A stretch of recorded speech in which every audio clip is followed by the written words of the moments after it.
길을 걷다가 주차 미터기 바로 옆에 있는 QR코드를 발견하셨군요. 방금 주차를 했는데 무슨 이유에서인지 이 QR코드에 관심이 가게 됩니다. 여러분은 이렇게 생각하죠? 요즘은 주차비를 이렇게 내는 건가 봐. 그래서 핸드폰을 꺼내서 코드를 스캔합니다. 링크가 열리고 돈을 지불해야 하는 곳을 보여주네요. 아주 수상한 웹사이트에서는 여러분에게 많은 돈을 요구합니다. 주변에는 도와줄 사람이 아무도 없고 여러분은 이게 주차 2시간 비용이 아니라는 것도 알고 있어요. 절차를 밟고 난 후 통장을 보니 정말 충격적입니다. 그 사람들이 여러분의 돈 상당을 가져갔다고요. 은행에 전화해서 계좌를 빨리 정지시키고 돈을 돌려받을 수 있도록 도와달라고 해야 합니다. 여러분은 혼란스러워서 머리를 극적이며 주위를 둘러봅니다. 도시 곳곳에 흩어져 있는 이 QR코드를 신경 쓰는 사람은 아무도 없는 것 같습니다.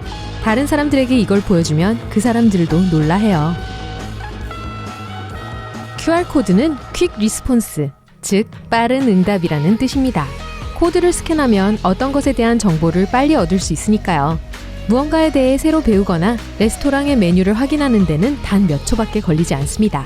QR코드는 우리의 삶을 더 쉽게 만드는 멋진 방법이었지만 어떤 사람들은 잘못된 의도로 이 코드를 사용하고 있습니다.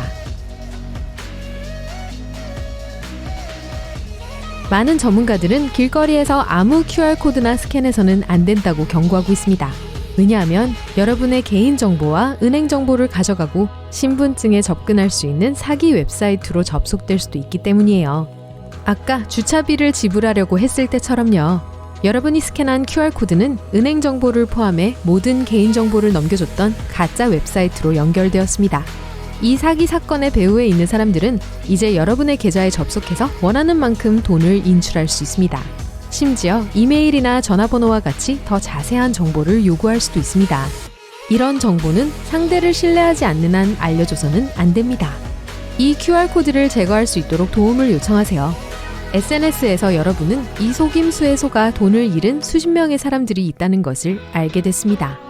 이건 공용 와이파이를 사용하는 사람들에게도 일반적인 이야기예요. 카페, 공항 또는 공원과 같은 곳에서 여러분은 항상 자신이 있는 장소의 이름과 같은 와이파이 네트워크를 선택합니다. 예를 들면 프리 와이파이 카페 같은 거 말이에요. 아무 생각 없이 즉시 와이파이에 연결하면 이메일, 암호 및 기타 사용자 정보를 사용하여 로그인하라는 페이지로 리디렉션이 됩니다. 대부분의 와이파이는 합법적이지만 어떤 와이파이는 사람들의 개인정보를 훔치기 위해 다른 사람들을 유인하려고 설치된 것일 수도 있어요. 일단 여러분이 그 페이지에 들어가면 여러분이 요구하는 모든 것을 적는 모습을 반대쪽 사람들이 보고 있을 거예요. 주소, 직장 등 자신에 대한 추가 개인 정보를 입력해야 하는 페이지가 존재할 수도 있습니다.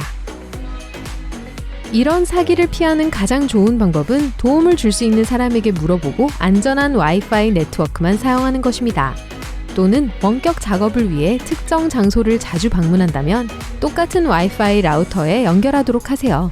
비슷한 이름과 비밀번호에 똑같은 페이지가 열린다고 해도 말이에요. 요즘에는 받은 편지함에 있는 어떤 것도 그냥 믿을 수 없어요. 특히 방금 경품에 당첨됐다고 하거나 누군가가 수상한 사업 제안을 위해 여러분에게 연락한다는 내용이면 더 그렇죠. 이러한 메일은 일반적으로 설득력 있어 보이며 진짜라고 생각하게 돼요. 하지만 사기를 발견하는 가장 좋은 방법은 내용의 디테일에 주의를 기울이는 거예요. 철자 오류나 말투 등을 확인해보세요. 만약 실수가 있거나 이상하고 전문적이지 않은 글솜씨로 보인다면 경고 신호일 수 있어요. 또한 이메일 하단에 서명이 존재하는지 확인하십시오. 대부분의 회사에서는 출처를 알려주기 위해 그 사람의 업무 설명과 신분을 보여주는 서명이 이메일 하단에 쓰여 있습니다. 이런 사기 이메일에는 이메일을 보낸 사람이 받는 사람의 모든 정보를 얻을 수 있는 웹사이트로 리디렉션하게 만드는 링크가 포함되어 있습니다. 또한 이메일이 안전하고 정상적인 출처에서 전송되었는지 확인하기 위해서 보낸 사람의 이메일 주소 역시 꼼꼼히 살펴봐야 합니다. 이메일이 회사 이름이 아닌 다른 것으로 끝난다면 역시 경고 신호입니다.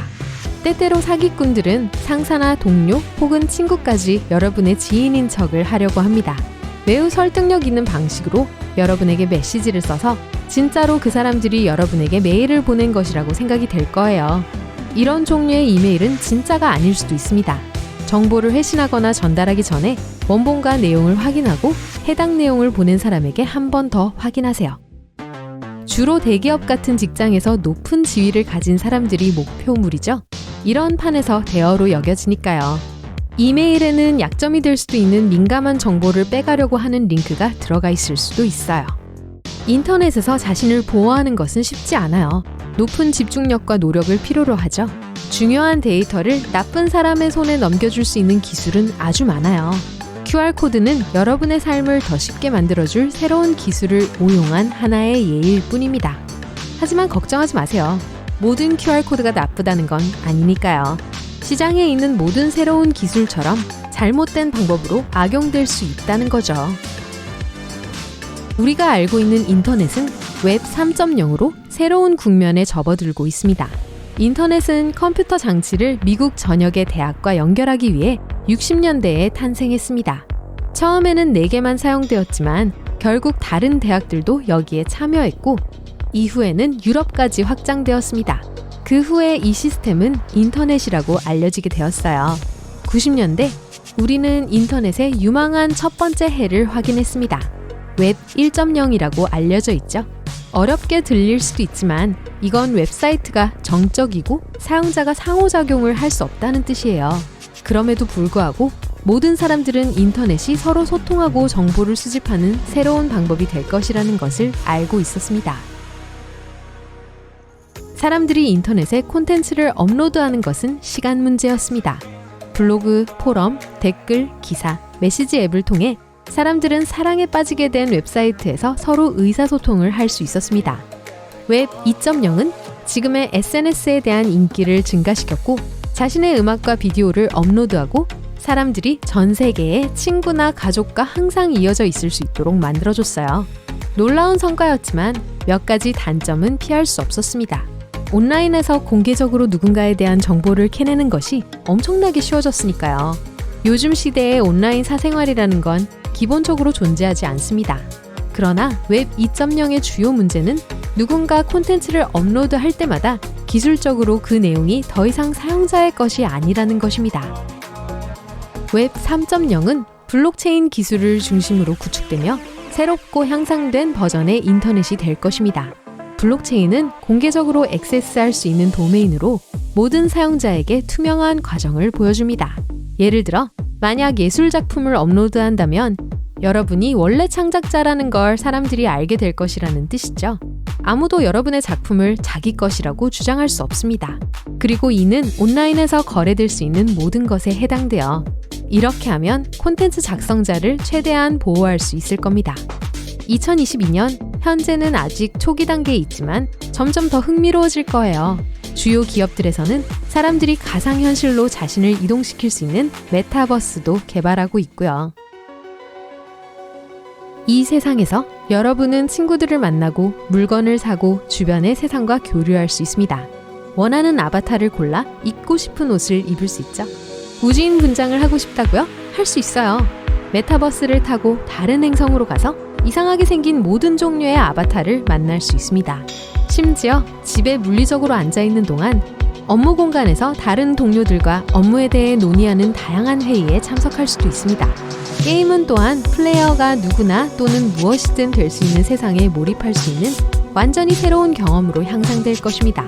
앞으로 몇 년 안에 이런 미래를 목격하게 될 거랍니다.